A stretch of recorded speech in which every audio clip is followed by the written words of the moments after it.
Hello friends, welcome to you all. This is Kiran Kumar. I am traveler and explorer. Today we are going to explore the greatest fort in India, that is the Vellore Fort.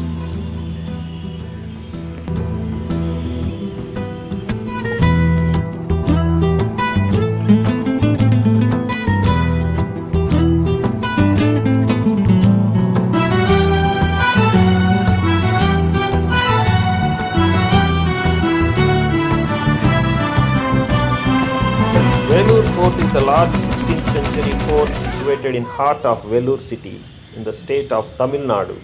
Built by Vijayanagara kings, the fort was at one time the headquarters of Aravidu dynasty of Vijayanagara Empire.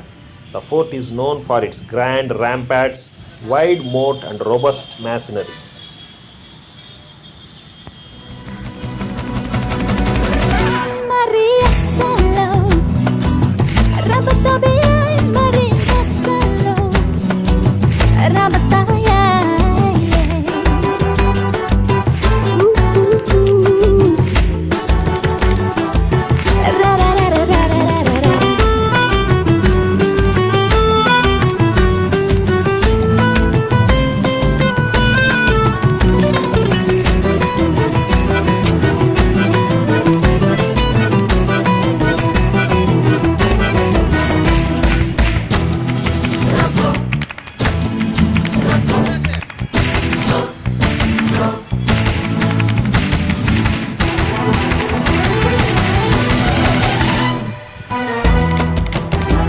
You can see 360 degrees on all the fort.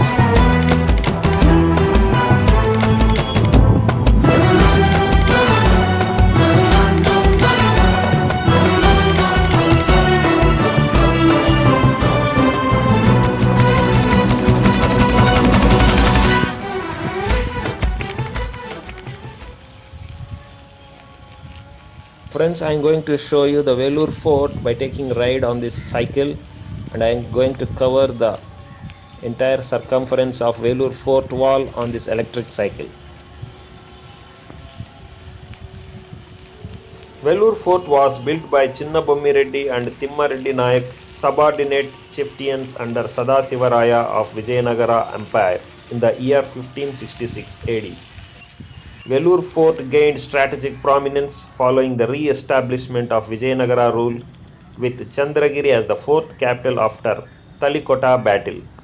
The Aravidu dynasty that held the title of Rayas in 17th century resided in the fort, using it as a base in the Battle of Toppur in 1620s. The major battle took place for the claim of Raya title between two factions of Raya family. Each faction included their respective subordinates, the Nayaks of Tanjore and Ginji and Madurai taking sides to suit the interests.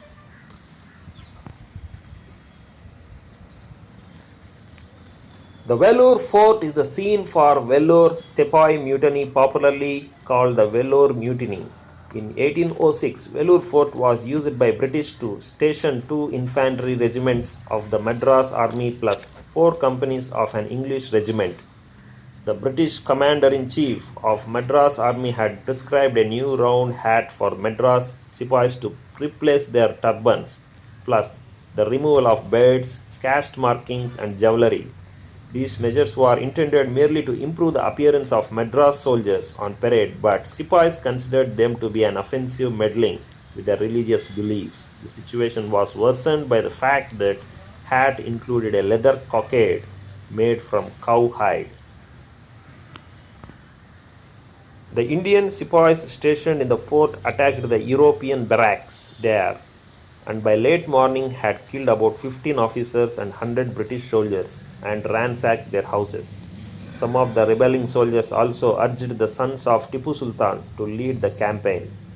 The news quickly reached the colonel commanding the cavalry cantonment in Arcot, who reached the fort with several squadrons of British and Indian cavalry.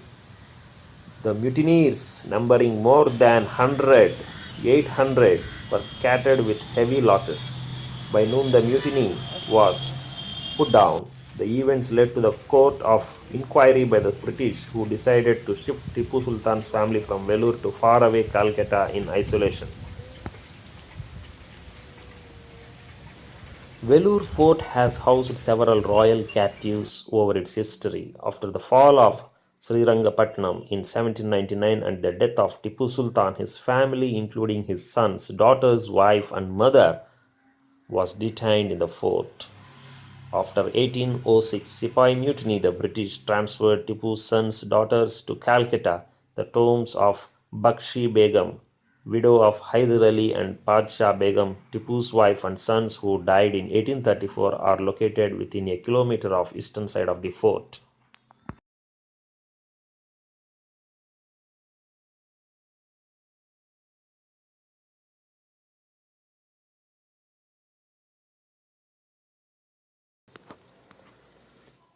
Speaking about the architecture of Vellore Fort, it is mentioned that there is no such fort on the face of earth like the one in Vellore. It had a deep wet ditch moat where once 10,000 crocodiles swarmed waiting to grab every intruder into the impregnable fort. It has huge double walls with bastions projecting irregularly, where two carts can be driven abreast. The fort was constructed in granite from the nearby quarries in Arcot and Chittoor districts. It spreads over an area of 1,133 acres and it is located at an altitude of 220 meters within a broken mountain range. The fort is surrounded by a moat which has once used as an additional line of defense in case of an invasion. It was supposed to have included an escape tunnel leading to Vrinjipuram about 12 kilometers away, which could be used by the king and other royals in the event of an attack. This report was however later disputed by researchers of ASI who found no evidence of existence of such a passage. The fort is considered to be among the best of military architecture in southern India and is known for its grand ramparts, wide moat and robust masonry. In 1707, Aurangzeb died. The Delhi army under Dawood Khan captured Vellore Fort after defeating the Marathas. The struggle for the Delhi throne empowered the Deccan Muslim governors to declare independence. In 1710, the recently established Nawab of Arcot under Sadat Ullah Khan followed the suit.